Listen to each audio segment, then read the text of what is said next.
Jusqu'à 9h, Good Morning Business.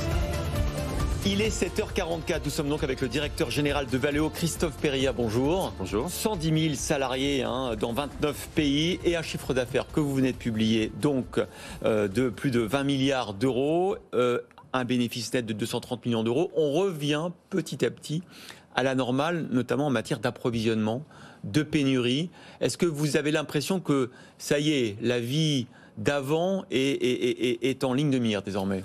On a une pénurie des semi-conducteurs qui s'améliore de trimestre en trimestre. Voilà, c'est sans surprise. Maintenant, quand on regarde l'année 2022, ça a quand même été une année avec des volumes assez bas, contraints par cette pénurie des semi-conducteurs qui a continué à sévir tout au long de l'année 2022. Ça vaut pour vous comme pour les constructeurs automobiles, qu'on produit moins de voitures. Eux, par exemple, ils ont réussi à faire plus de marge, parce que finalement, comme il y avait moins d'offres, les gens voulaient des voitures, on a pu augmenter les prix, ce qui pour cette industrie était pareil depuis longtemps. Est-ce que c'est le même schéma pour vous en matière d'équipementier automobile ?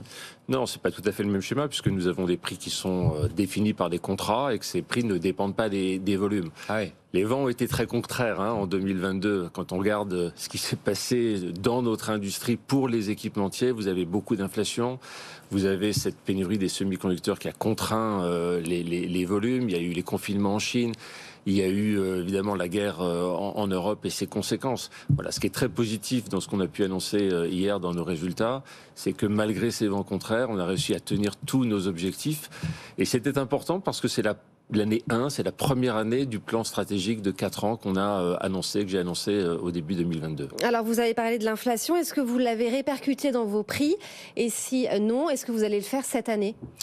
Alors l'inflation était très élevée en 2022. J'avais annoncé en début d'année 2022 qu'on répercuterait tout sauf 200 millions. 200 millions, c'est-à-dire à peu près 1 point de marge.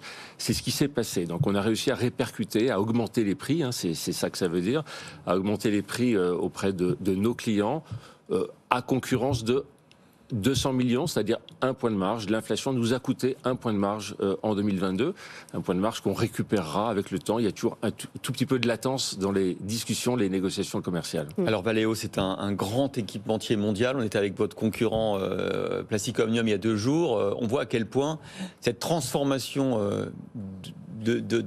énergétique, cette transformation écologique de l'industrie automobile vous touche et vous concerne. Comment ça se traduit pour vous ? Vous êtes spécialisé notamment dans tous les équipements électriques, électroniques, l'aide à la conduite. Qu'est-ce que ça implique, cette révolution électrique, pour un équipementier comme vous ? Ça change tout. D'abord, c'est une transformation qui est très importante, qui est très irréversible. Et pour nous, équipementier automobile, mais pour nous, Valeo, qui nous sommes préparés à cette transition depuis près de 10 ans, c'est un facteur, un potentiel d'accélération considérable. Voilà, notre stratégie, c'est l'accélération dans l'électrique et c'est l'accélération dans l'aide à la conduite. Pourquoi ? Parce que ce sont les deux tendances de fond qui transforment l'industrie automobile dans les 10 ans qui viennent. On le voit notamment avec un partenariat que vous venez de signer avec BMW pour co-développer des fonctionnalités de stationnement autonome, entièrement autonome. Est-ce que vous pouvez nous en dire plus ? Oui, il s'agit... si vous voulez, on est un grand spécialiste du parking. Voilà, c'est-à-dire qu'on gare les voitures toutes seules, ça on le fait depuis longtemps. Aujourd'hui, il s'agit de faire garer la voiture toute seule alors que vous n'êtes pas à bord du véhicule. Donc c'est ce qu'on appelle le niveau 4 d'autonomie.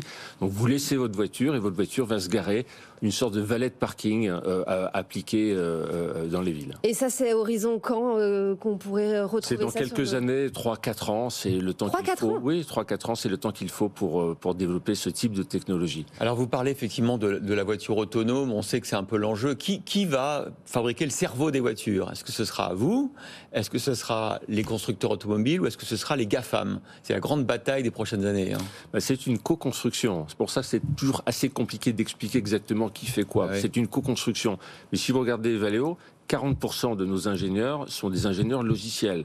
Donc on a une grande activité de logiciels, une grande activité de développement de ces nouvelles fonctionnalités. Et quand je dis qu'on accélère dans l'aide à la conduite, ça se traduit de manière très concrète. C'est-à-dire que aujourd'hui, en 2022, notre chiffre d'affaires sur l'aide à la conduite, c'est plus 30%. Donc c'est tout à fait considérable. Et si maintenant vous regardez le futur, donc ça se mesure avec les prises de commandes de 2022, en 2022, on prend 3 fois plus de commandes qu'on ne facture sur l'aide à la conduite. Donc oui, il y a une accélération absolument considérable de l'aide à la conduite. Quand on reçoit Luca De Meo sur ce plateau ou Carlo Tavares, on a l'impression que ni l'un ni l'autre ne croit vraiment à la fin à une voiture complètement autonome. Ils ont tous envie qu'on ait encore un volant entre les mains. Est-ce que vous y croyez plus, vous? Est-ce que vous croyez qu'à un moment donné, effectivement, on pourra faire autre chose que conduire dans un habitacle? C'est pour ça que je n'ai pas parlé de véhicules autonomes, j'ai parlé d'aide à la conduite. Et l'aide à la conduite, il y a plusieurs niveaux d'autonomie. Le niveau qui se développe le plus aujourd'hui, c'est ce qu'on appelle le niveau 2+. Vous gardez les mains sur le volant, vous continuez à conduire, mais vous avez une aide considérable dont la vocation est principalement de baisser le nombre d'accidents et le nombre de morts sur la route. Un mot de la Chine avec la fin de la politique zéro Covid là-bas. Vous êtes présent sur place, 19 000 salariés, 35 usines, 12 centres de R&D en Chine. Est-ce que vous prévoyez un net rebond de l'activité là avec la fin de cette politique zéro Covid? Oui, on pense que l'activité va se rétablir. Elle était plutôt faible en janvier à cause du Covid. Il y a une nouvelle an chinois, les Chinois sont rentrés de vacances et on voit une activité qui reprend et qui reprend vigoureusement.